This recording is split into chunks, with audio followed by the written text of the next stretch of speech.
So awesome. Thanks, Josh, for joining us again, and this time with Jakob. Yeah, this is Hello, everybody. yeah.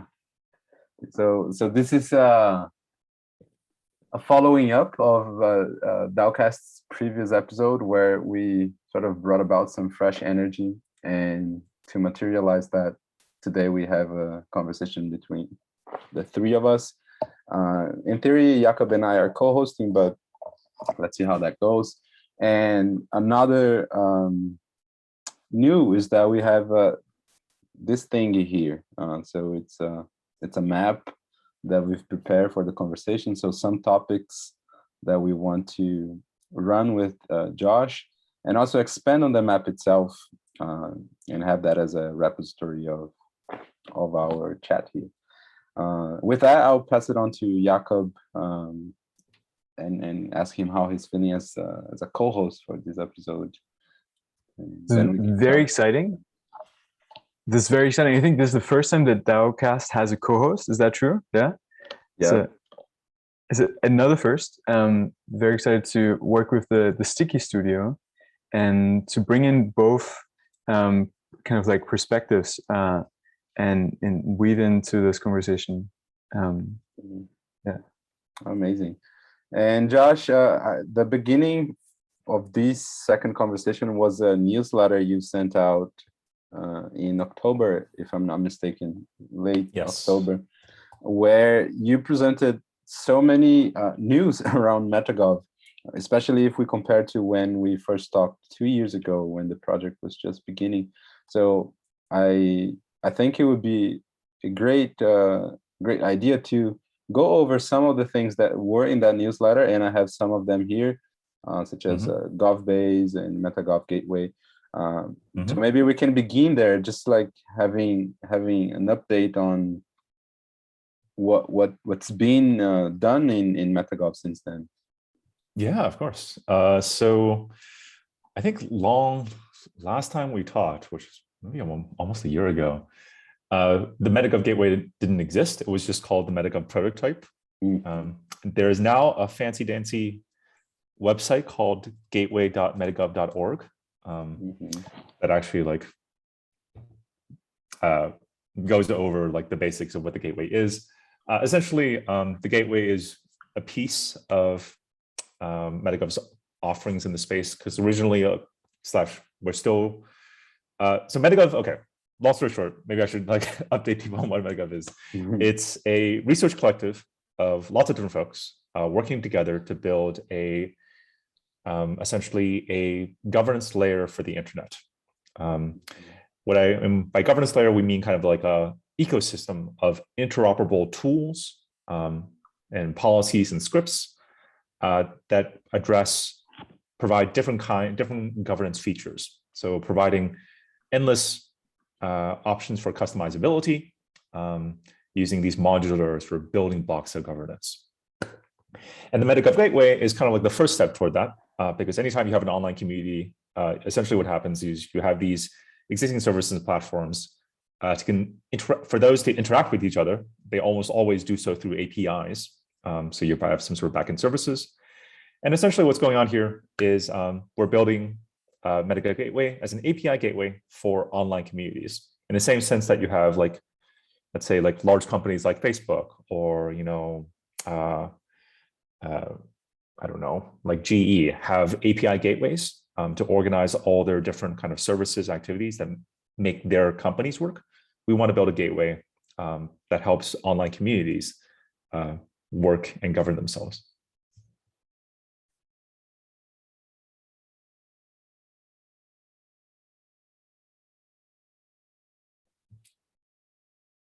No, I think you're.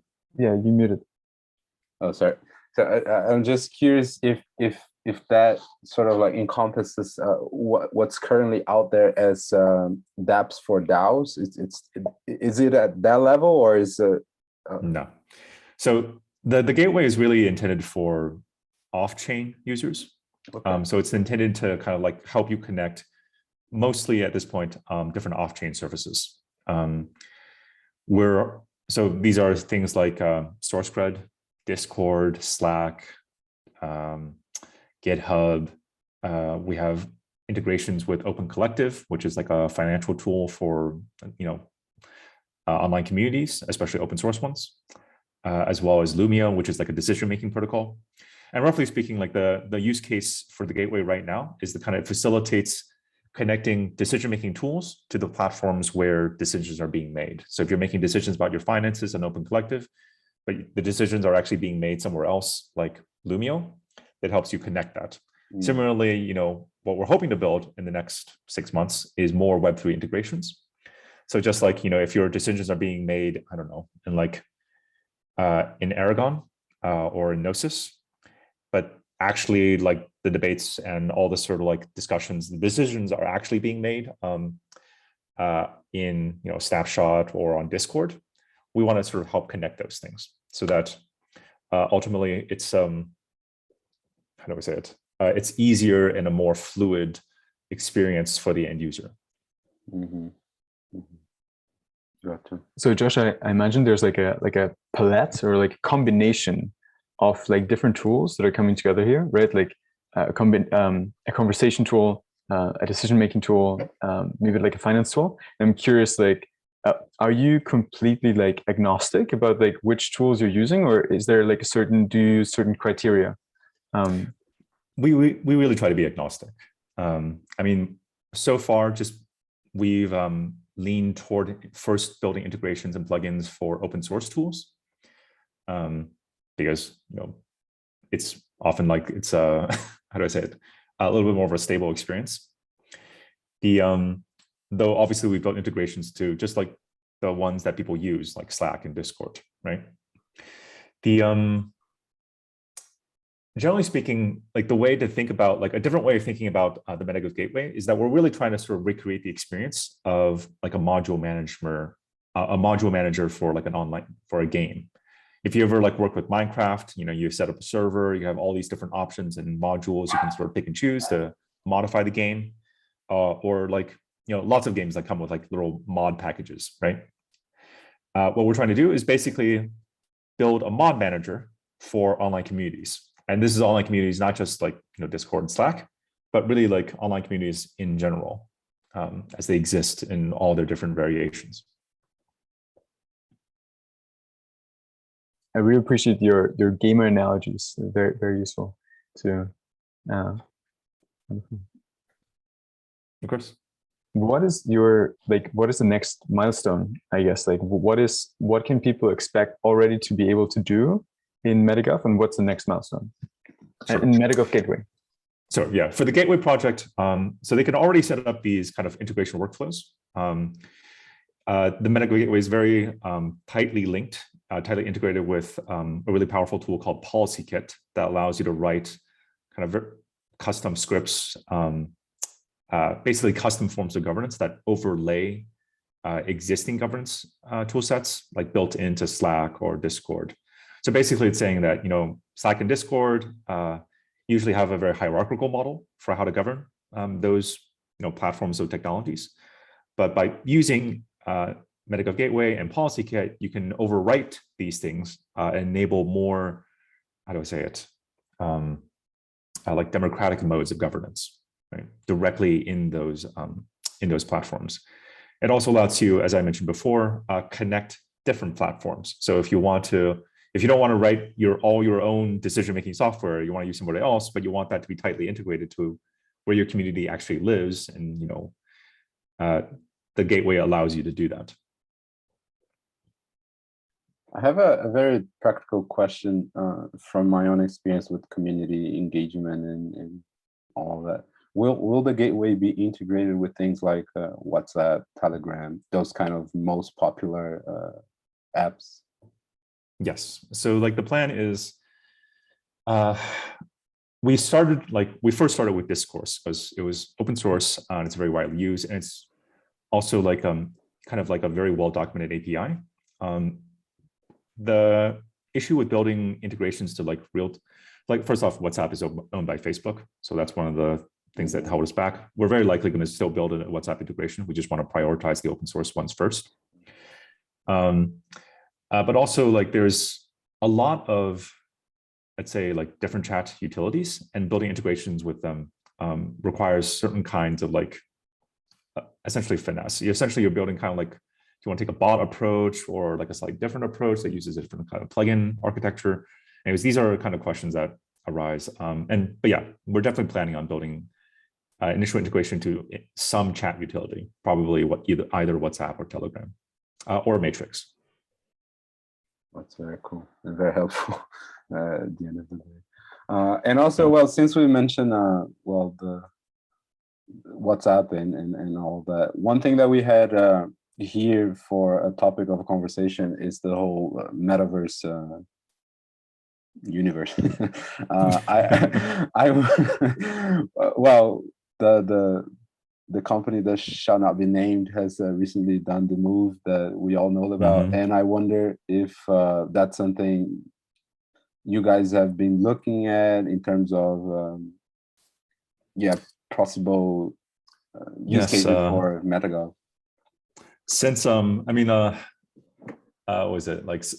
Some folks at this project called the Metaverse contacted me, a few weeks ago about getting help on their governance. Okay. We also talked about changing, given the recent name change, changing our name from MetaGov to Facebook Gov, just as an appropriate response, right? But no. So we're definitely thinking. I guess I'll be honest. I haven't thought much about the metaverse specifically, because often like the metaverse is specific to like virtual, like a 3D virtual reality kind of approach to sort of thinking about like the relationship between different communities.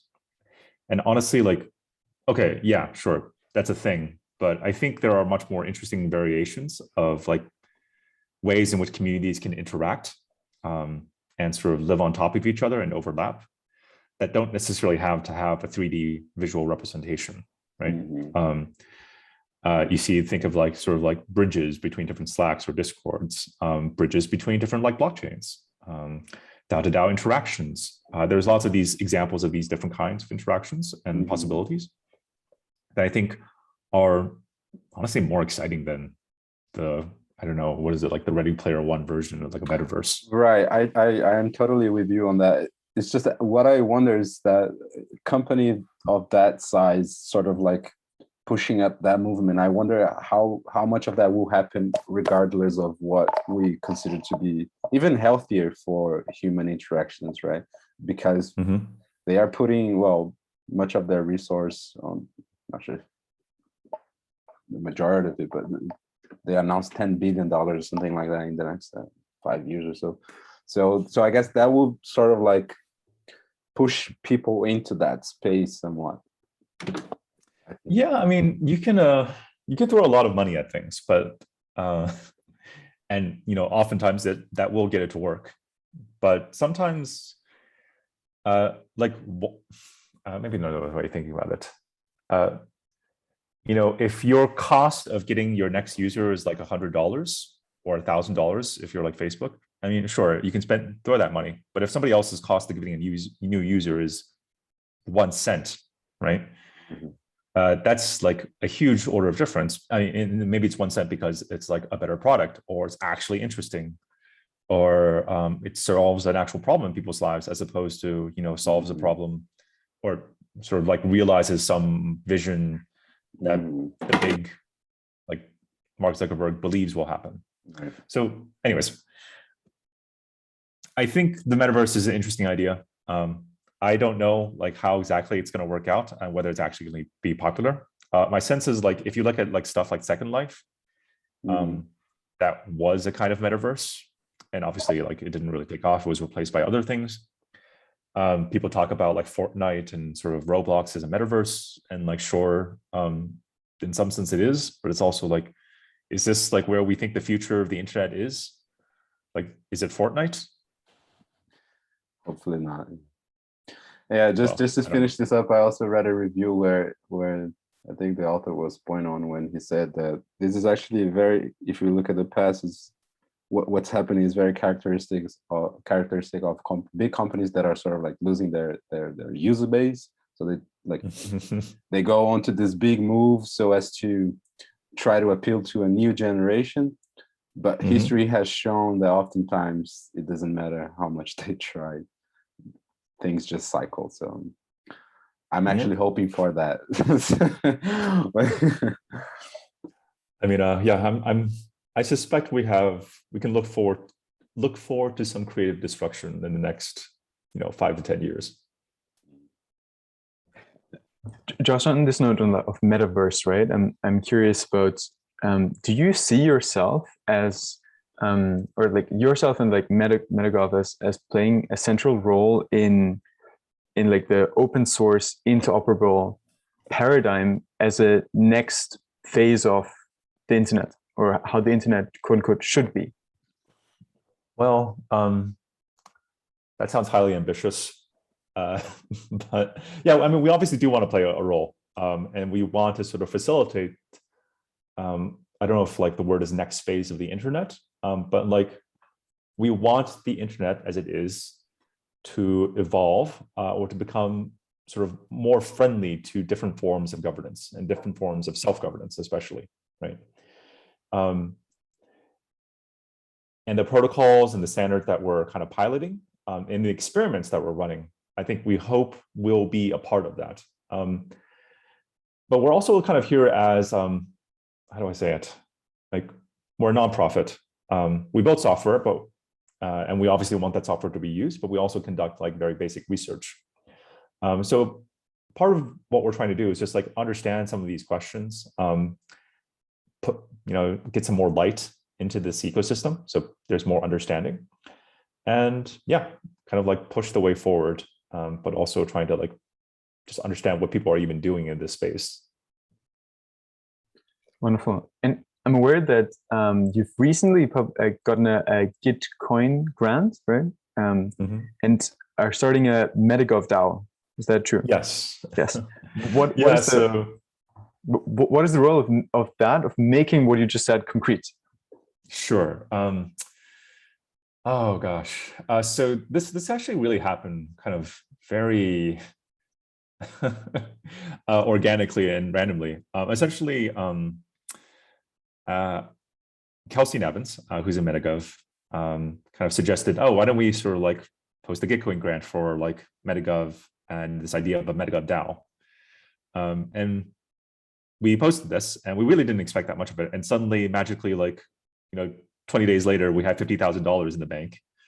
And I was like, oh, wow, there's like a lot of response to this. So the MetaGov DAO, it was, the original idea was to start a kind of like decentralized research network. MetaGov itself already is like very decentralized. It's lots of people, different researchers working on different projects, and kind of MetaGov, the online community, is just like kind of like way of helping people coordinate and organize. So this is essentially a way of taking that existing process for supporting like more decentralized research. And let's also be clear, like research by itself is already relatively decentralized. So it's like, this is not necessarily a new model. It's just like a container for a certain kind of, let's say, structure for conducting research. Anyways, so we have this MetaGov DAO. It's a multi-sig controlled by 5 to 6 kind of members of the MetaGov community. And we've just recently issued a call for proposals to basically conduct research on online governance, DAOs, and other things related to MetaGov's mission. And yeah, it's just like, if you have an interesting idea, something you want to write about, feel free to just like make a pitch, and we're very happy to support it. Wonderful, wonderful. Should we round off the call to action? Like, how can they reach you if they have this idea? Yeah, so there is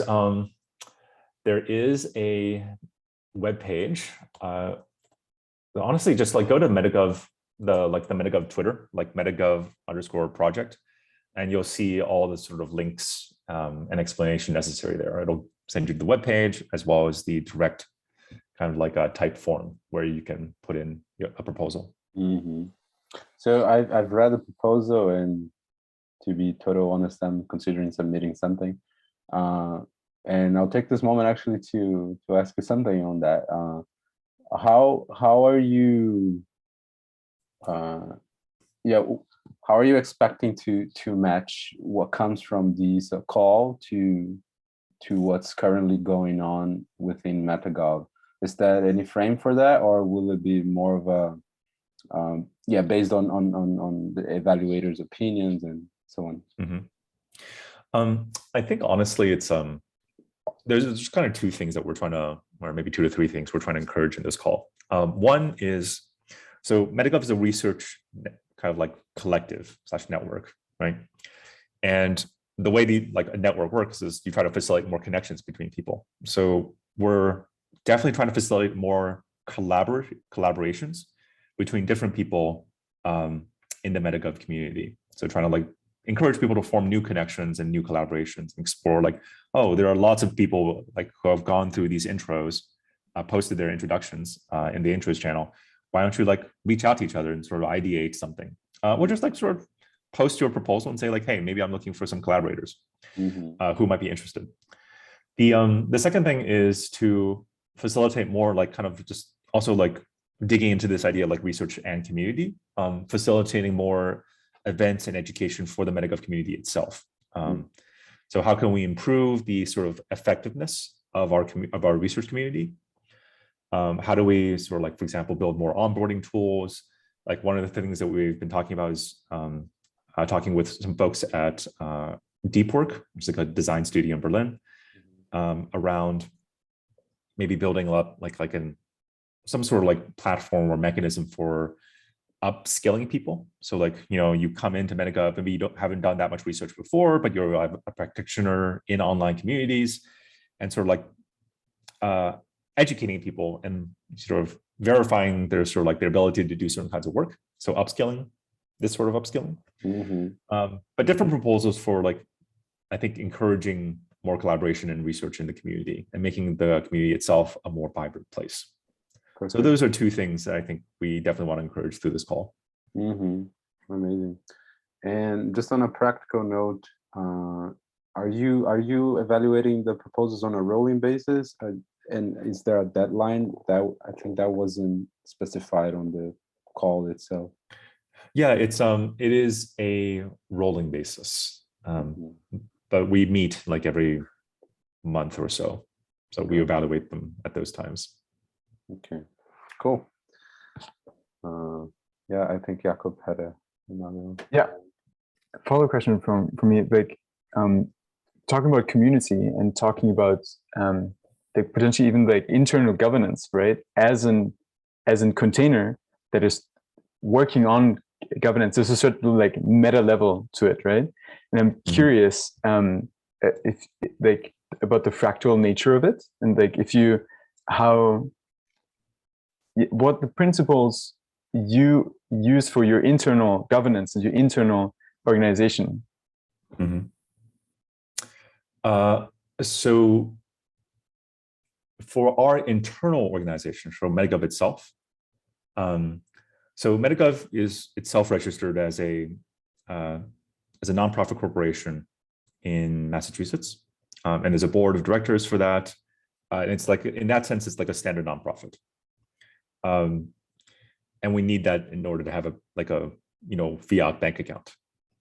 The MetaGov DAO is obviously, it's a multi-sig, and like the MetaGov Slack, let's say, or the sort of community is really like kind of like very decentralized in the sense it's like there's technically a core group that coordinates research between folks, but like different research projects are really run kind of like as independent projects by each of their kind of like principal investigators. So that's roughly how MetaGov works. What we're hoping to do is currently there's this core group that coordinates research. And what we're trying to do is start making that more democratic, because right now it's like sort of like essentially self-elected. Like the core group elects its sort of own members. And we're trying to figure out ways to sort of encourage more, let's say, democratic involvement by the community. Figure out sort of like define very explicit ways that we can sort of like join this core group, and eventually turn core group more from less, so it becomes less of a, how do I say it, like some sort of elite entity into more of a kind of a wide-ranging membership that different people, let's say like professionals and experts in the online community, can sort of like enter and use as a kind of platform for their careers, or well, really coordinating and building sort of like efforts to build this kind of like governance there for the internet. And I imagine like part of this, right, is people being interested. You said self-elected, right? People being interested enough to like really participate and engage in this. So you mentioned upskilling before. What are like the entry points that you imagine are most like symbiotically useful, right? Like both useful for MetaGov as well as for the people who might want to join. Sure. Yeah, I mean, people kind of get involved all the time, actually. And they usually just start by sort of saying, hey, I'm interested in this. They like ping one of us and we'll kind of recommend they join a call. So we have like regular calls for different projects. There's like the Gateway project, there's the GovBase project. There's various like smaller collaborations. Like there's obviously now MetaGov DAO, DAO Star, among others. So these are different sort of like projects that people can participate in, usually by just like sort of like joining the calls and seeing like what's going on.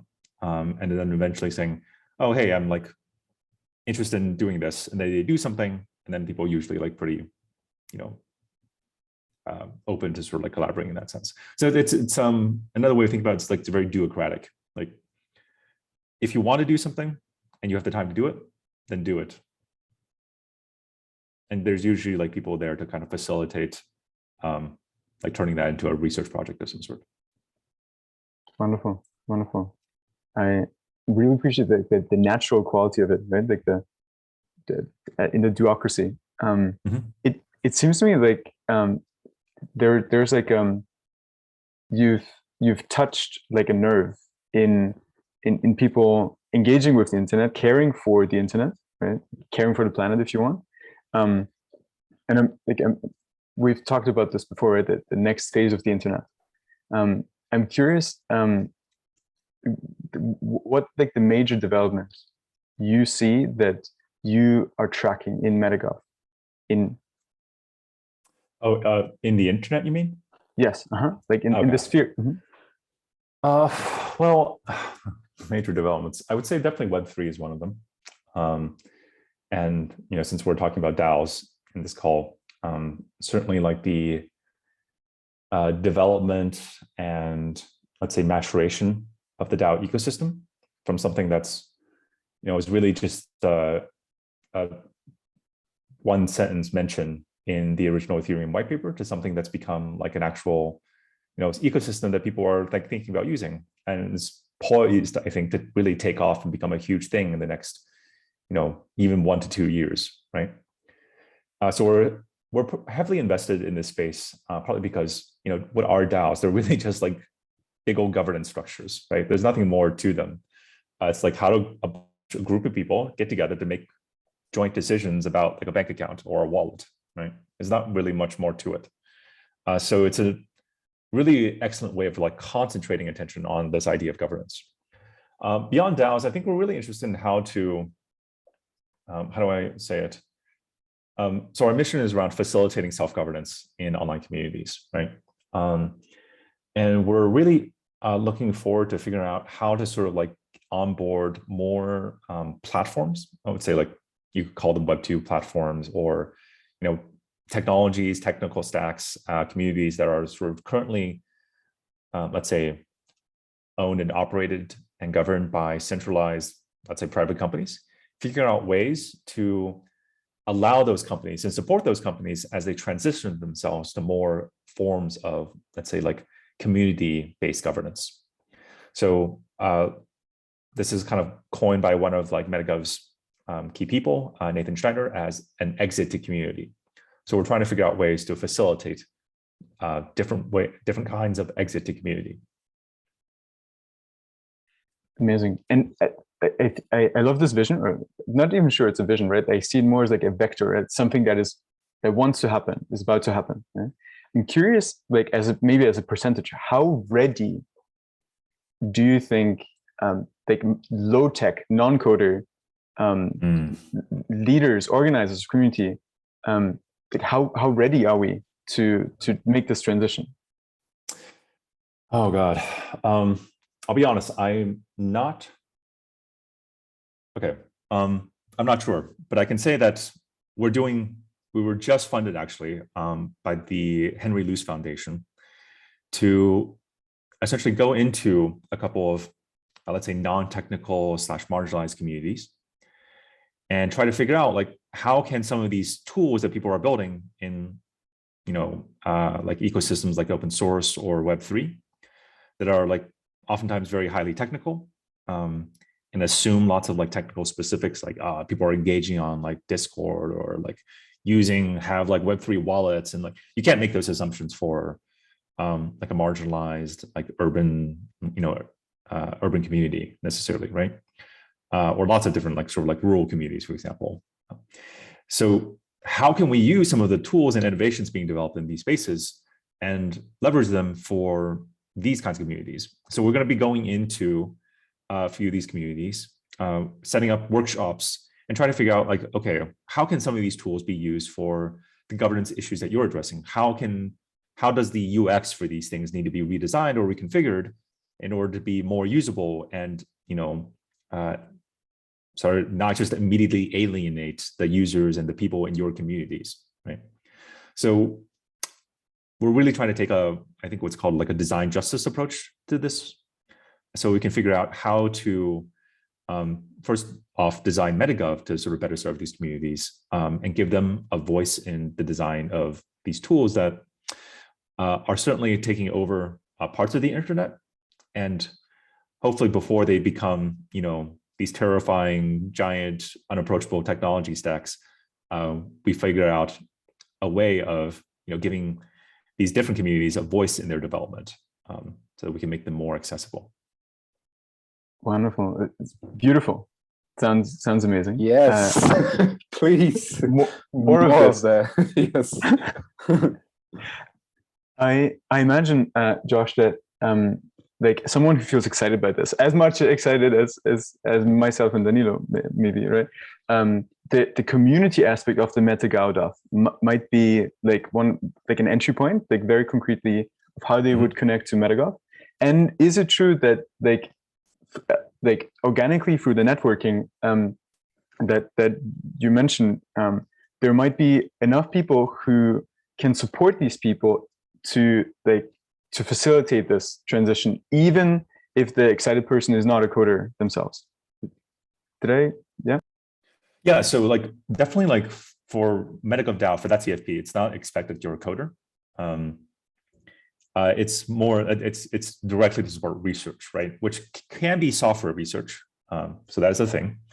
But oftentimes it's just about like you write a blog post. It could be as simple as like, I want to write a blog post about this, examining, like setting this question, looking into these sources, conducting this primary research on this community, right?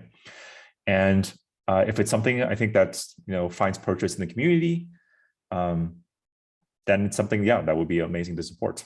And obviously we're trying to build more strategic partnerships with different entities and folks in this space, like Spark Contract Research Forum, the DAO Research Collective, in order to figure out ways of, making this, let's say, funding stream more sustainable, so that people can, support themselves as they do the research that they are really deeply involved in and interested in, and that is, let's say, like doing good, adding to public goods for the community. Right. And it seems like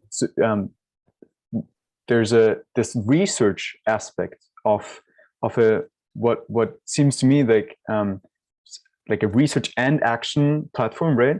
It is very important for you to keep the integrity of like the academic standards of this. Yeah. Yes. Wonderful. I would say like so the stewards of the group are all like like respected academics with like published papers. We're not expecting all the sort of like participants in the call to necessarily have like all these like necessarily credentials, but how do I say it?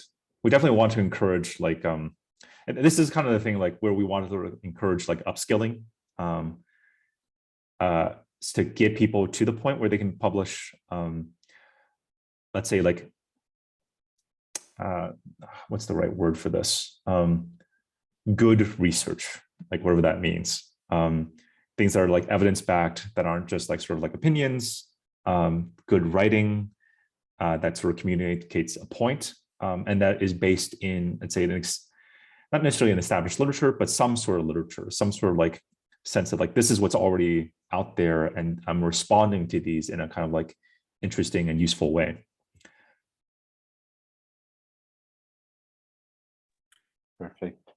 Okay, I want to bring the conversation a bit.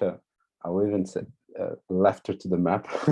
We have some other stuff here, but it actually ties into a couple of things you've been saying, especially when we think about all of these technologies and the internet itself, and the digital lives that we all have themselves. So when we consider that in relation to especially marginalized communities, we come to a very delicate place, because mostly all of these communities are not participating in the development of the tools that themselves use. So with that sort of in mind, what I have to ask is, how do you envision sort of processes through which people who are not even familiar with English, let's say, or who are not even able to communicate in that language, how would they reach the certain level where they become, they have more sovereignty over the tools that they use, which I then believe relates exactly to the MetaGov's mission itself, when we talk about self-organizing and all of that. Yeah. So I think like partly that, I think there's like lots of different approaches to this. And I'm definitely not, I think I'm still myself still a beginner in this literature and how to think about these design processes. But one thing I would hope to sort of have is, there's definitely like oftentimes like a communication and sometimes a language barrier.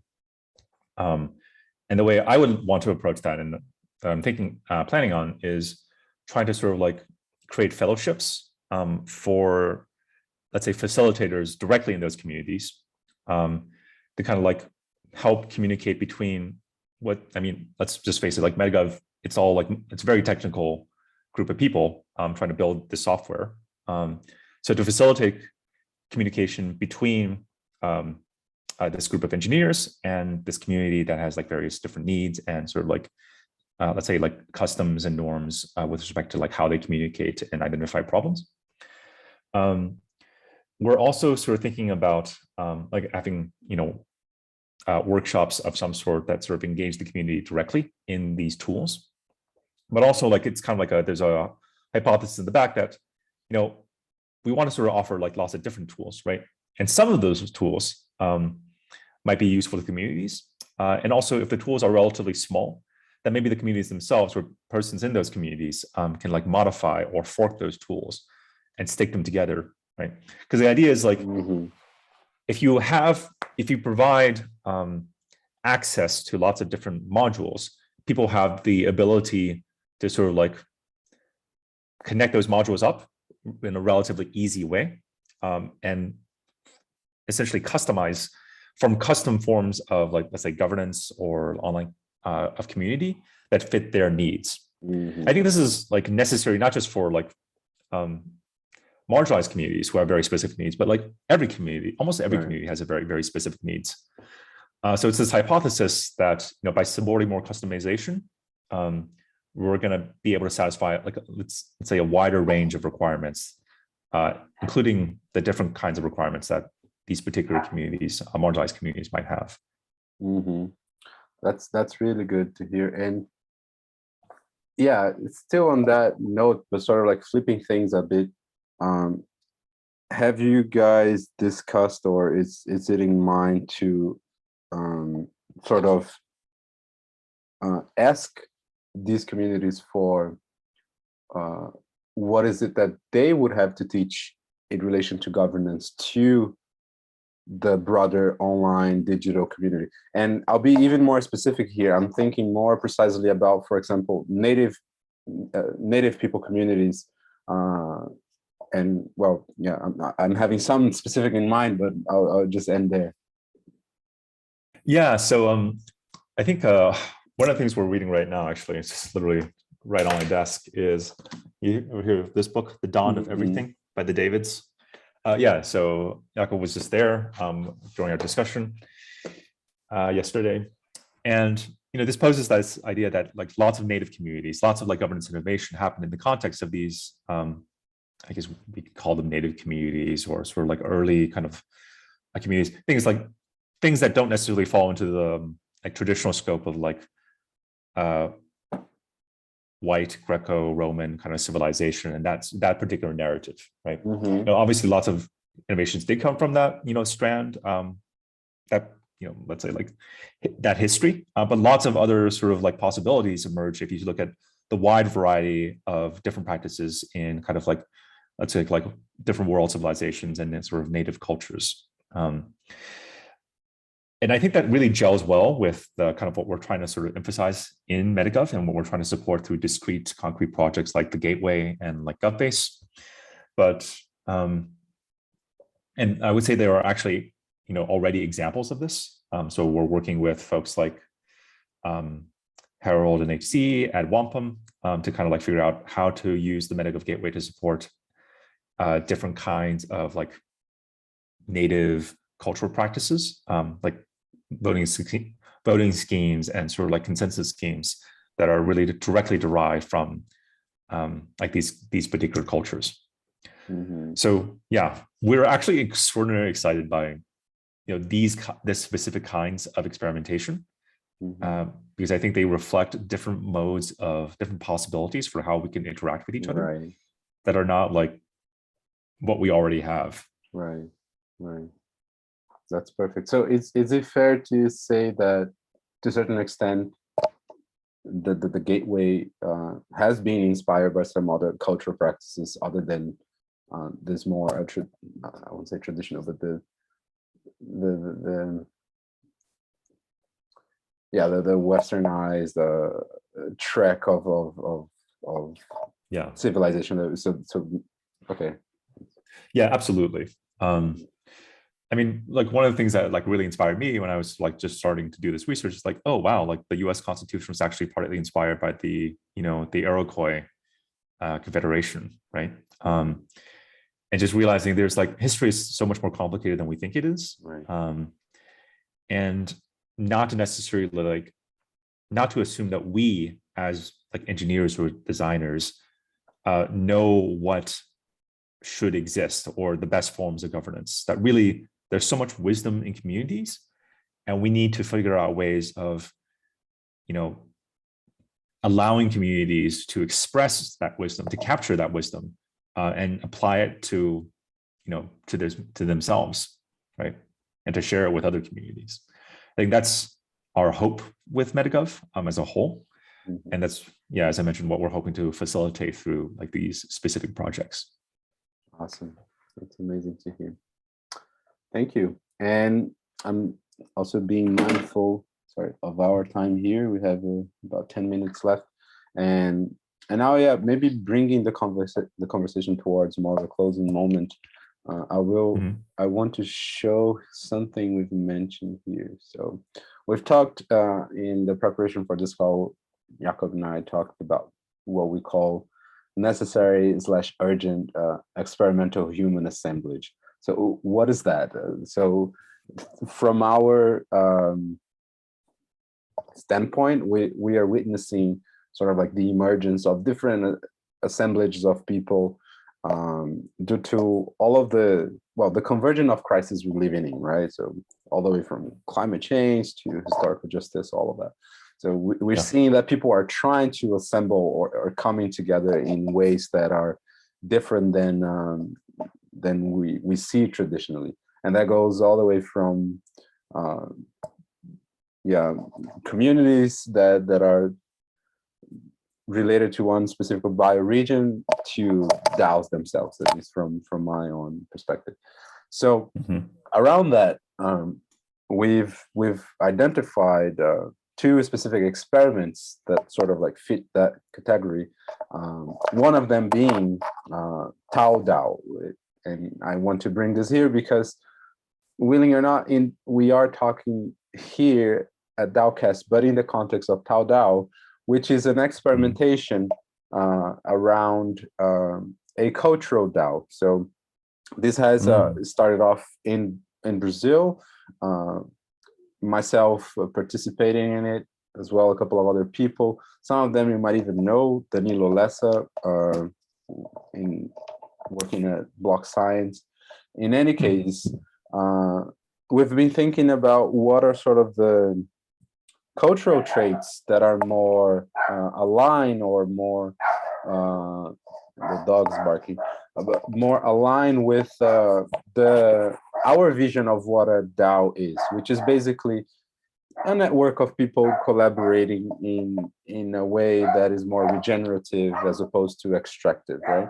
So with that perspective in mind, we've been trying to first think of the cultural processes that would form a DAO as opposed to the technological tools that would facilitate such processes. So in a way, it's sort of a different design approach than what I particularly have seen in this space. And I'm saying all of these basically to ask you if such approach, where looking at cultural patterns first and then tooling, if that's something that you see MetaGov doing, if it's something that you want to do more or less, or how that lands within MetaGov. Yeah, I think culture is such a big part of communities. And the way that MetaGov kind of interfaces with it is we work with basically as part of GovBase, we work with lots of ethnographers that are going into these communities and really trying to understand what is the kind of culture, or what's the actual practice, as opposed to just let's say this is the tech stack that they use, right? Because that's a very coarse way of understanding the governance of that community. That said, culture is always it's incredibly complex, right? It's not something you can necessarily shape, at least, or let's say design in the sense that you or engineer, that since you engineer a technical system to satisfy specific requirements.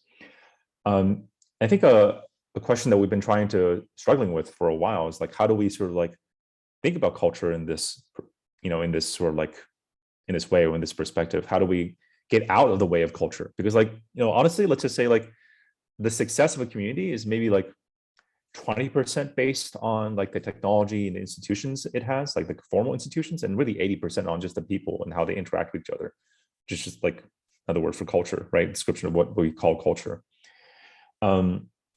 So, I mean, I think that's us being honest with ourselves about how much, impact we can ultimately make on whether these communities thrive or don't thrive, because there's just things we can't control, right? However, let's also be clear that there's an interplay between these institutions and culture and practice, right? Because sometimes institutions and rules and laws can seed culture, sort of you have a virtuous cycle that starts with the right rules and the right kind of system that gets put in place. There's also clearly ways in which a system or a set of package of incentives can be set up to create really nasty cultures, right?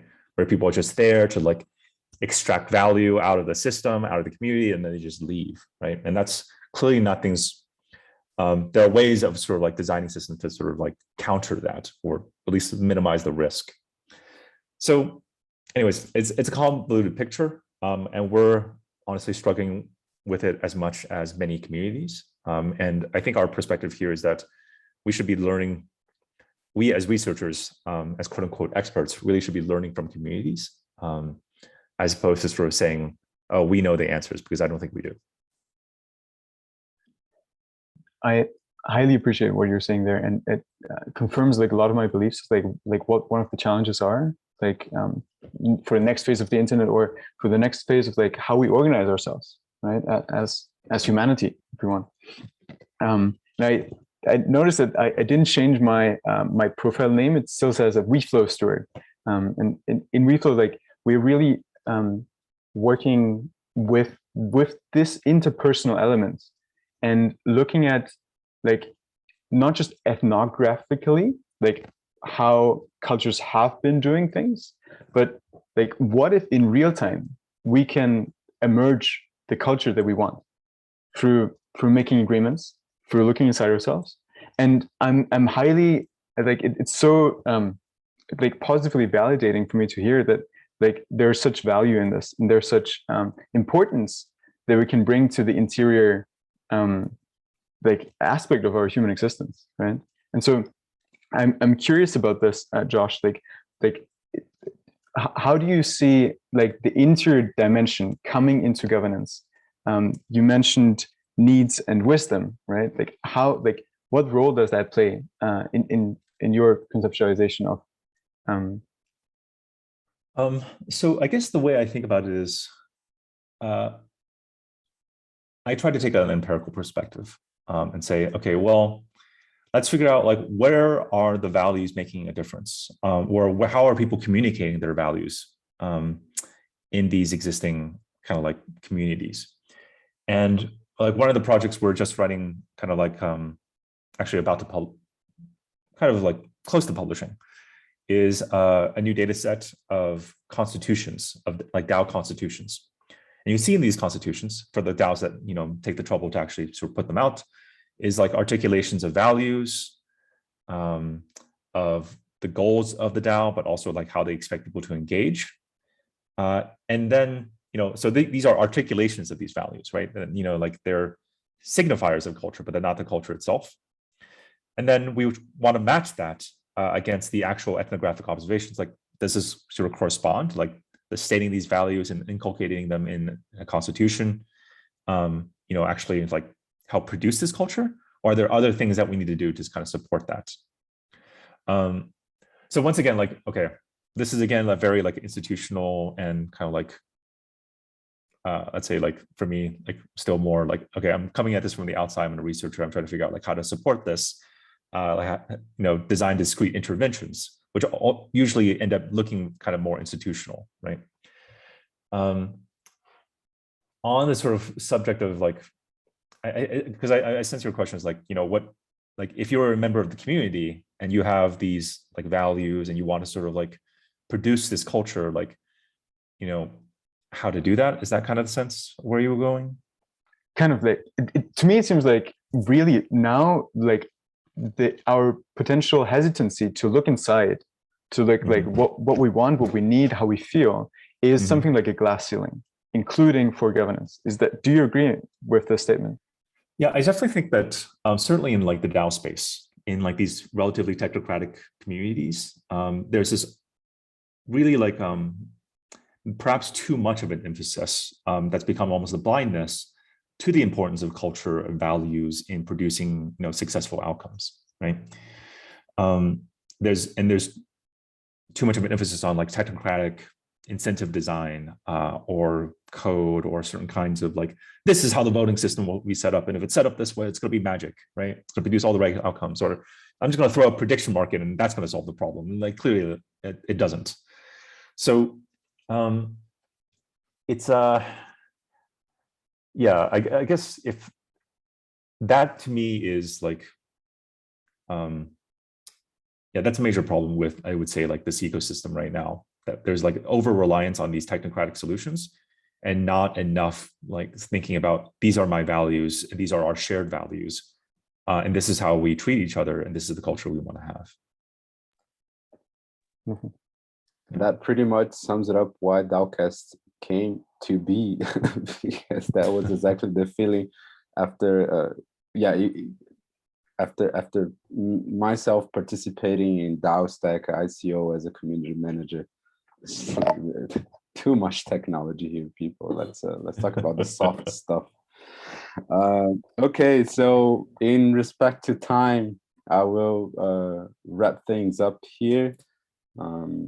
Yeah, to me it was super fun and insightful conversation. And now we have this crazy map here, which will be available on the show notes for anyone who wants to come and check it out. Just a quick thing, people can come and vote on stuff here. So if you find whatever interesting, come in and bring your own vote. And other than that, thank you, Josh, so much. I'm looking forward to continuing following up on the MetaGov's development and perhaps even participating in some of its research now with the MetaGov DAO. And also thanks Jakob for an amazing co-hosting partner. And I'll leave it up to you. Wonderful. Yeah, Josh, thanks for like a very rich conversation. And I highly appreciate how you're bringing together both like the mind with the hand, if you want, right? Like the research with the implementation and doing so on such a high level, both of these. Thank you for your work. And we're looking forward to seeing more of it and how it changes our world. Thanks so much for having me, folks. It was a pleasure. Bye. Goodbye. All right. They're all.